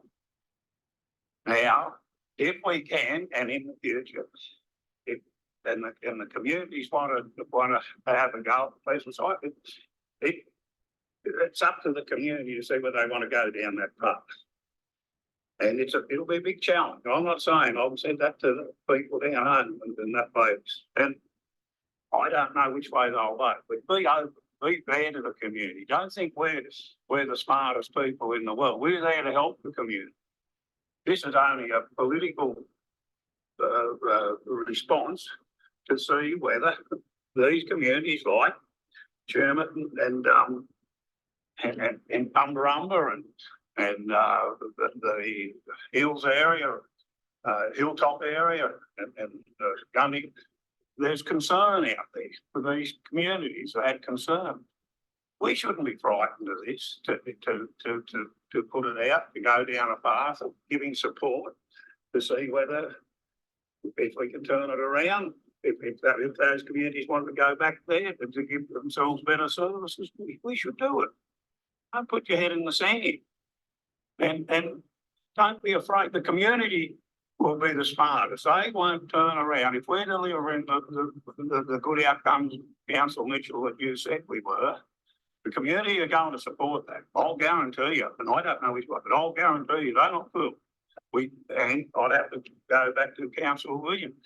We saw that in the referendum that we've had just previously, where governments were pushing for one thing, but the community, when they went there, voted against it. Don't take communities for fools. They won't go back or take a challenge on unless they think they're going to get rewarded. They weren't given any respect in this process. None of us were. It was a very, very unfortunate process that happened to rural New South Wales. And this has got a chance to just give the community some. I don't know whether it's not going to cost council any money. It's just a process, and it's a political process that we should support. I just hope council should give it support. Don't be afraid. It's not going to turn it around. We don't know where it'll finish. It's just a process that we're giving support to, and we should give it that support. Thank you, Councillor Stewart. With that, I put the motion. All those in favour of the motion that's on the board. Councillor Stewart, Councillor Frolick, Councillor Williamson, Councillor Johnson. All those against. Councillor Summers, Councillor Davis, Councillor Hopkins, Councillor Mitchell, Councillor Beard, Councillor Hannah. The motion's been lost. Moving on to 11.2. Councillor Williamson's motion. Yeah. I'll move that. Thank you, Councillor Williamson. Do I have a second done? Do I have someone like second Councillor Williamson's motion? Councillor Frolick. Thank you. Councillor Williamson, would you like to speak on your recommendation? Yes, thank you. Colleagues, our quarterly budget review statement we looked at a month or so ago said that we will have just $300,000 in unrestricted cash at the end of the year. My experience since I've been on council is that each quarter, the estimate of the previous quarter has proved to be dramatically incorrect, and our unrestricted cash position has always been less than was forecast. Last financial year, our unrestricted cash position ended at the end of the year was just $65,000. We have an aspiration to get to 5 million, which is what I believe we set in the policy. And we heard earlier that from our general manager that our executive will be working very hard to try and find savings this year and over the next few years. I'm aware that colleagues, we are aware of where those savings are needed to be spent. It seems to me, when I look at the Bombala grandstand proposal, that its operating cost, so not its capital development cost, but its operating cost, will add further burden to our budget, not to take it away. And whilst we might all like to have a grandstand at the Bombala sporting precinct, the reality is that we can't afford it. We are living beyond our means. And on that basis, and that basis alone, I think that we should cease the development until such time as we have a funding source to cover the operating cost in it. I now understand from our earlier discussion that we do have additional capital funding to meet the construction. So point B to me then is the issue, which is that we don't have operating revenue or net excess operating revenue to fund such an investment moving forward. So on that basis, I think what I would propose to do right now is to remove point A of the resolution. Because I understand the development is now fully funded. But to leave point B in, which is that it should not proceed until we have money available to fund the operation. So removing point A. And point B will become point A. Well, it doesn't need a point. Doesn't need point. Doesn't need a point. Such time as the full operating cost. You referenced item 1, but it's got A and B. Can you speak to what that means? That's right. Changes without. Point B. I think should A, item A. Thank you.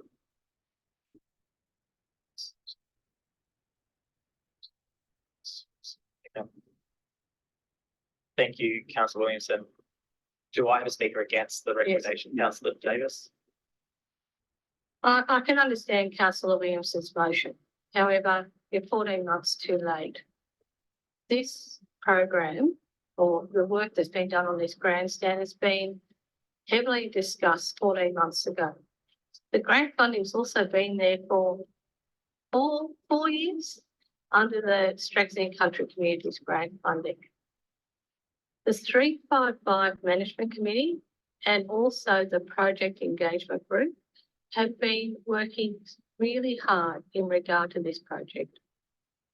They have been working with the council staff for nearly 2 years on this project.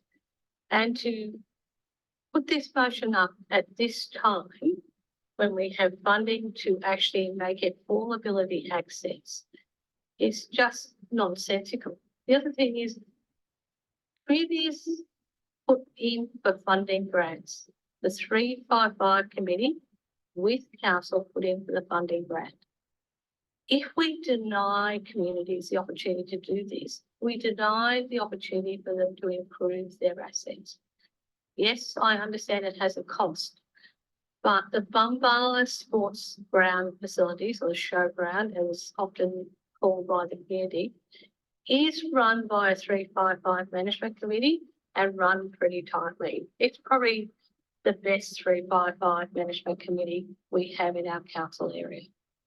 So I understand where Councillor Williamson is coming from, but I think this motion has been poorly informed, and the fact that it has been put forward without actually full knowledge of what has actually happened and what is happening, and the close project management that's been happening with this project needs to be clearly understood. The other issue I have with the motion is the fact that we have a policy on the fact that all new projects need to meet a project management framework. This project was supported well before that policy came in place, and that's one of the reasons we're in the situation we are today. And I am quite confident that the 355 Management Committee will actually manage this quite well. Thank you, Councillor Davis. Does someone speak in for the recommendation that's on the board? No? Speak against the recommendation. You want to speak at full? I need to speak at full. Can you speak again? Up to you. I'll allow you.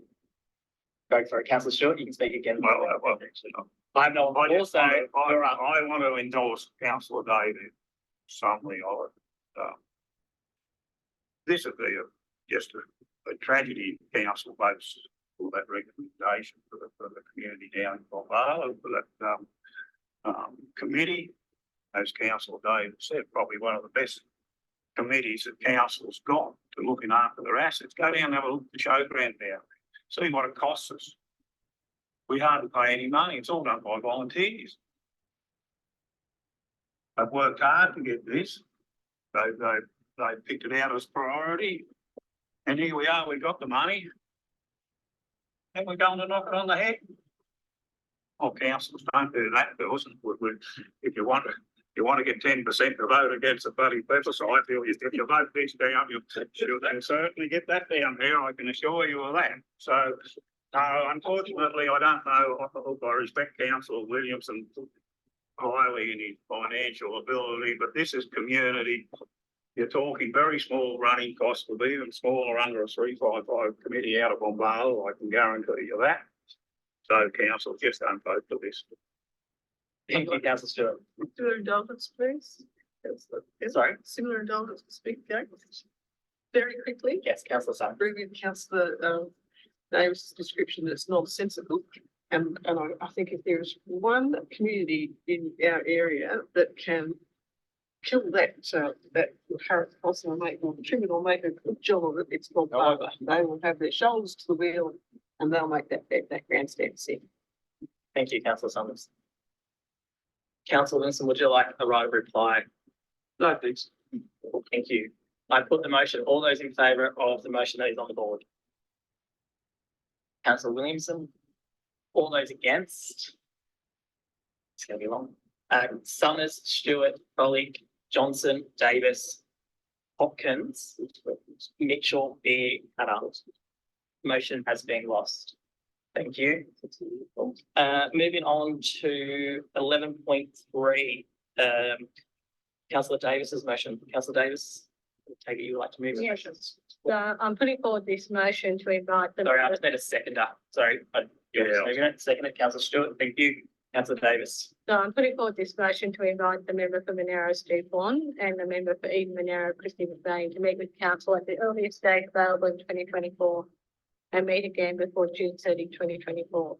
I think it's really important that we as a council, all the councillors and the executive staff have the opportunity to meet with our local members. I put forward a list of items that I feel that should be discussed, but I would like to add to that the SAP funding for Jindabyne, and more importantly around the importance of the renewal of our infrastructure assets of water and sewer for Jindabyne. To have Jindabyne in a situation where it has boil water alerts is just crazy. And as we go into another busy summer period, this is our opportunity to put forward the importance of what we actually want funded out of the SAP program and not be led by New South Wales planning ideas around what should be funded. So that's really, really important.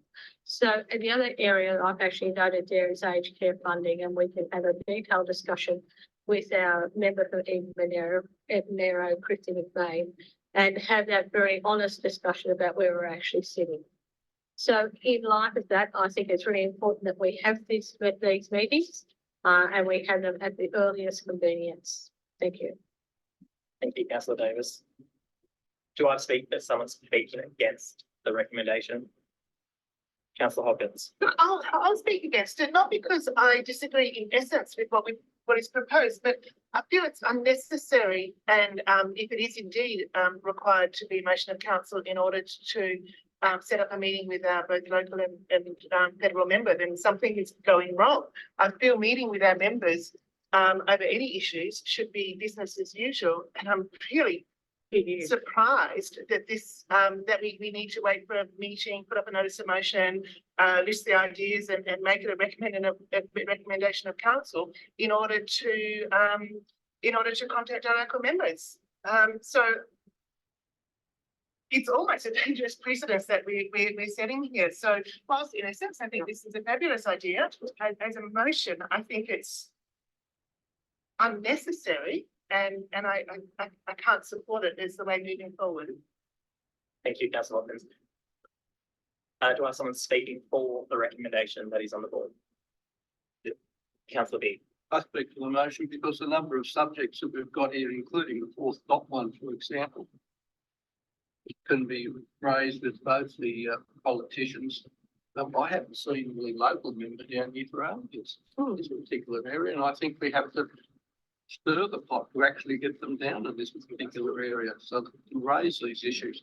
We're struggling in most of the stuff, health, sustainability, growth, aged care, you name it, we've still got the problems.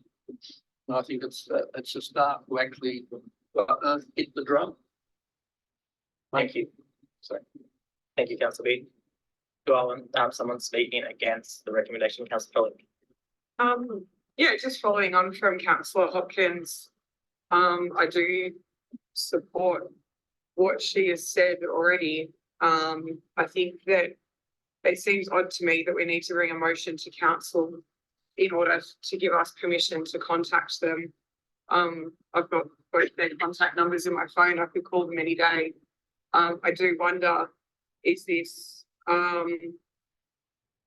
been a reaction of silo treatment? I haven't heard from Councillor Davis by way of an email to ask on what I would like to add to that list, as well as those that have been mentioned that have been left off. I would add housing as a priority. And I do wonder, I don't know, maybe I could ask the Mayor and the CEO if either of you have contacted either our state or federal members to request a meeting and had a no reply, or like what has led to Councillor Davis to? Yeah, coming into the role, it's very important for me to be able to meet with them early as we could. So we, with our local member Steve One and Minister, we met last week.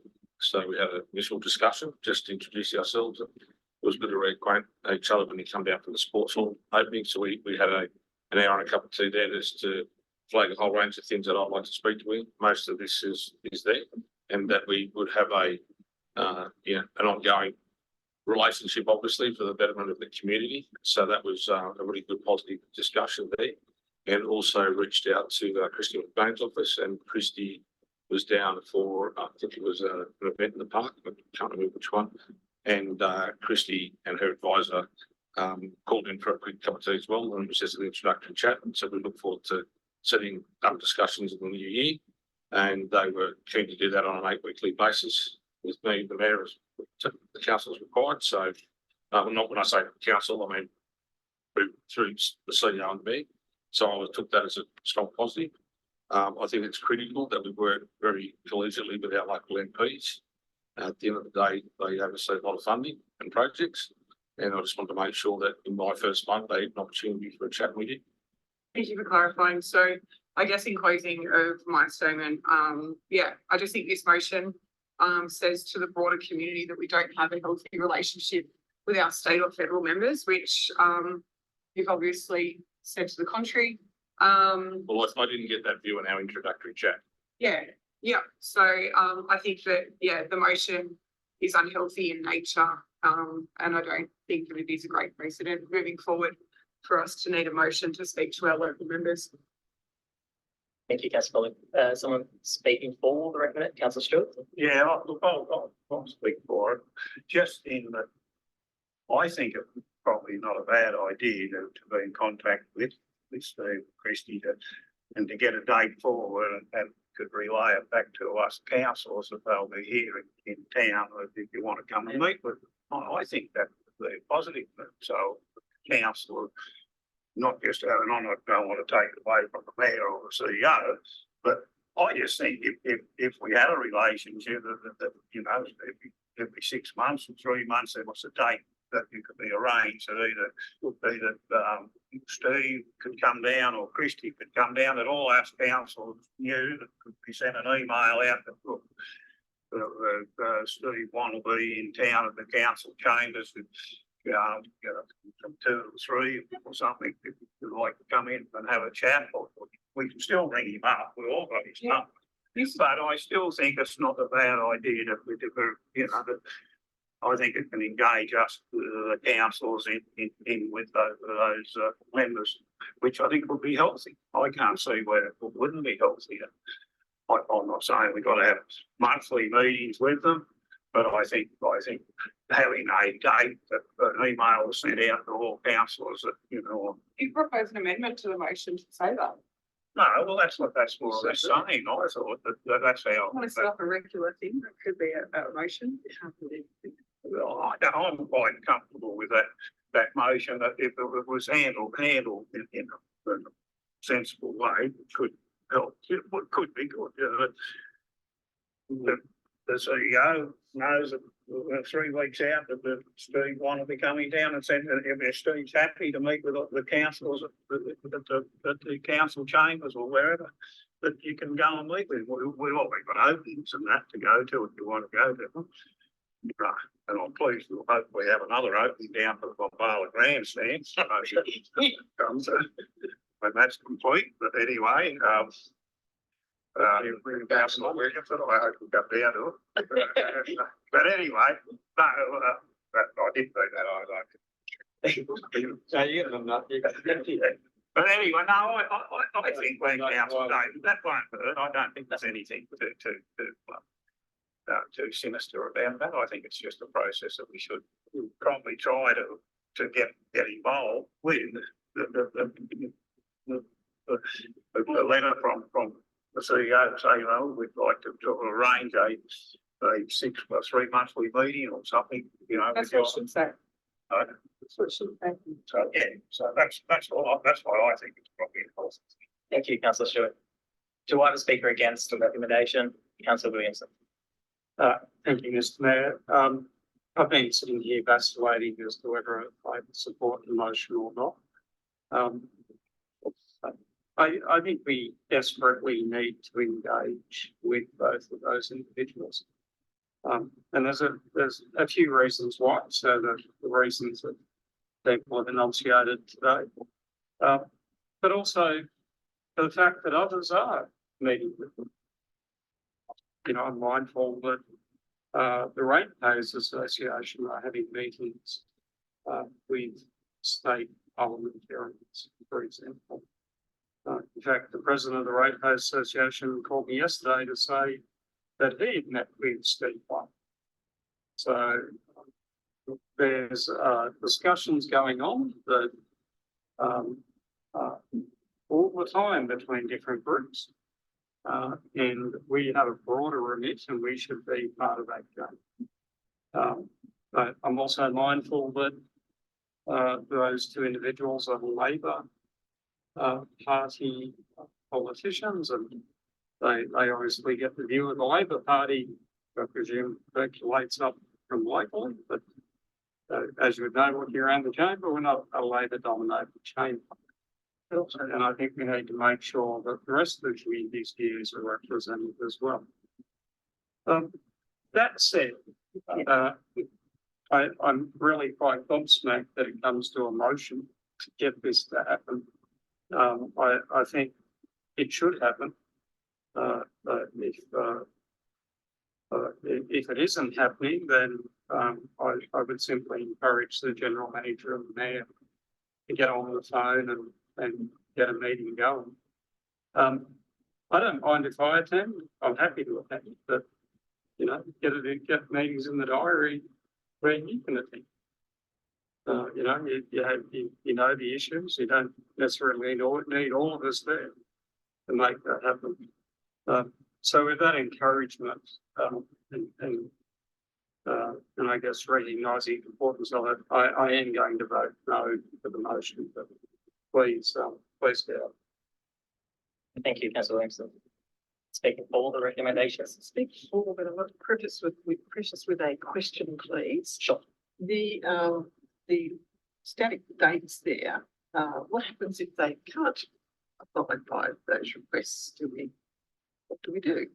I think it would be better to be just a little bit more flexible to meet that regular occasions, because I think we'll have to work in with them. Right. So if we don't have them here by the June, what do we do? Send them a chastisement?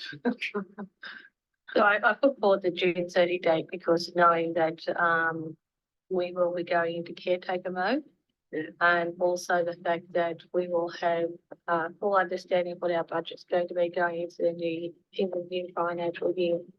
It gives us an opportunity to to actually have that discussion about what's going to happen. But I suggest would you be accommodating of just adding on the end or as practicable? Say again. Or put on the end or as practicable. Oh, yeah. It gives a bit of wiggle room. Yeah. Yeah. And just speaking, do you need to check with your second? No. Right. So just in speaking for, I think any opportunity the council gets to hear the good oil from the good guys can't be a bad thing. Thank you. Oh, God. I don't know whether we should have policy. Seriously. No, definitely not. Do I have someone speaking against the recommendation? Yeah. It No. totally is. Thank you. Councillor Davis, would you like to write the reply? So I put forward this motion just so we would actually have an action on this. We're going into 2024 and it's going to be a really big year. Federally, the government is going to prepare for their election in 2025 and we need to be there expressing very loudly what is important to us. From a state level, we have a number of issues and with a really tight state budget, it's really important that we're all engaged. We all have different information. We have different life experiences. We represent people in our community who have different ideas as well and feel that they're probably not being represented. So it's good opportunity for all the councillors to be engaged in these meetings. It's not negative and it gives us an opportunity to put forward pressing issues in regard to our council and any other issues that may be prominent at the time. So I'm putting this forward so that we're actually proactively engaging with our funding partners. We do not generate enough funding within our ratepayer base to actually fund what we do, and we need to have a very loud voice locally with our funding partners. Thank you, Councillor Davis. That I put the motion, all those in favour of the motion that's on the board. Councillor Summers, Councillor Stewart, Councillor Davis, Councillor Mitchell, Councillor Beer, Councillor Hannah, all those against. Councillor Foley, Councillor Johnson, Councillor Williamson, Councillor Hopkins. The motion has passed. Thank you. Moving into, 13.1. Questions with notice, or we doing that by exception? Do we do that by exception? We do by exception. Sorry, apologise. Moving on to confidential matters. Thank you. Public.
Hi, Riley speaking. Dad speaking. Hello, Riley speaking. I'm looking to speak to the mum speaking. I know, it's cute. Is 20,000 enough to get us through to Christmas? Is 20,000 enough to get us through Christmas? They are. I could to be smart, but I'm just waiting for the council meeting to finish because I'm recording it. I know, and I'm fucking over it. Like, yeah, I know.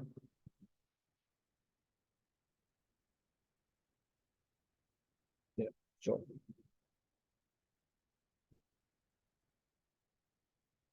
Do I have to listen to your advice? No.